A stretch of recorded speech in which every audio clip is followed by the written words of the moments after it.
জামায়াতে ইসলামীর আমির ডক্টর শফিকুর রহমানের এক্স অ্যাকাউন্টের পোস্ট ঘিরে উত্তপ্ত দেশের রাজনৈতিক অঙ্গন। ওই পোস্ট সামাজিক মাধ্যমে ছড়িয়ে পড়লে শনিবার মধ্যরাতে শুরু হয় সমালোচনার ঝড়। রাতেই প্রতিবাদ জানিয়ে বিক্ষোভ কর্মসূচি ঘোষণা করে ছাত্রদল। ওই পোস্টে কর্মজীবী নারীদের নিয়ে বিরূপ মন্তব্য করতে দেখা গেছে। তবে জামায়াতের পক্ষ থেকে দাবি করা হয়েছে, অ্যাকাউন্ট হ্যাক করেই এই বিতর্কিত পোস্ট করা হয়েছে।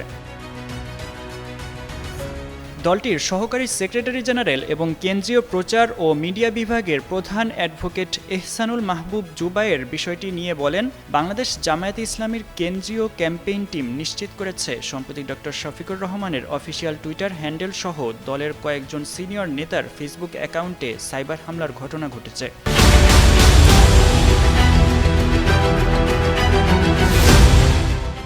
এই স্বল্প সময়ের মধ্যে একটি অনাকাঙ্ক্ষিত পোস্ট প্রকাশিত হয়, যেখানে জামায়াত আমিরের নামে মিথ্যা বক্তব্য প্রচার করা হয়েছে।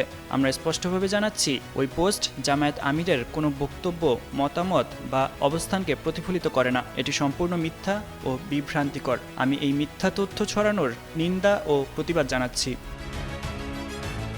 তিনি আরও বলেন, অত্যন্ত সমন্বিত পদ্ধতি ব্যবহার করে হামলাকারীরা সাময়িকভাবে জামায়াত আমিরের এক্স অ্যাকাউন্টের নিয়ন্ত্রণ নেয়। তবে দ্রুত পদক্ষেপ এবং বিদ্যমান নিরাপত্তা ব্যবস্থার মাধ্যমে আমাদের সাইবার টিম অল্প সময়ের মধ্যেই নিয়ন্ত্রণ ফিরে পেতে সক্ষম হয়। ভবিষ্যতে এমন ঘটনার পুনরাবৃত্তি হবে না। আমাদের সাইবার টিম কাজ করে যাচ্ছে। আমাদের ক্যাম্পেইন টিম স্বচ্ছতা, ডিজিটাল নিরাপত্তা এবং জনসাধারণের সঙ্গে যোগাযোগের বিশ্বাসযোগ্যতা বজায় রাখতে সম্পূর্ণ প্রতিশ্রুতিবদ্ধ। এর আগে শনিবার রাতে জামায়াত আমিরের এক্স হ্যান্ডেলের একটি পোস্টের স্ক্রিনশট সামাজিক যোগাযোগ মাধ্যমে ভাইরাল হয়। সেখানে দেখা যায় কর্মজীবী নারীদের নিয়ে আপত্তিকর মন্তব্য।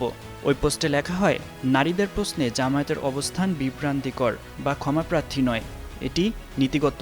আমরা মনে করি না নারীদের নেতৃত্বে আসা উচিত। জামায়াতে এটা অসম্ভব। সৃষ্টিকর্তা এটার অনুমতি দেননি। আমরা বিশ্বাস করি যে আধুনিকতার নামে যখন নারীদের ঘর থেকে বের করে দেওয়া হয়, তখন তারা শোষণ, নৈতিক অবক্ষয় এবং নিরাপত্তাহীনতার মুখোমুখি হয়। সোশ্যাল মিডিয়ার অশ্লীলতা কর্মক্ষেত্রে হয়রানি এবং নারীদের পণ্যে পরিণত করা অগ্রগতির লক্ষণ নয়, এগুলি নৈতিক পতনের লক্ষণ। আমরা অনৈতিকতার সাথে আপোষ করতে অস্বীকার করি, তা যতই ফ্যাশনেবল হয়ে উঠুক না কেন। পরে এক্স অ্যাকাউন্ট থেকে সেই পোস্ট সরিয়ে নেওয়া হয়। সাব্বির হোসেন সাকিব, যুগান্তর নিউজ।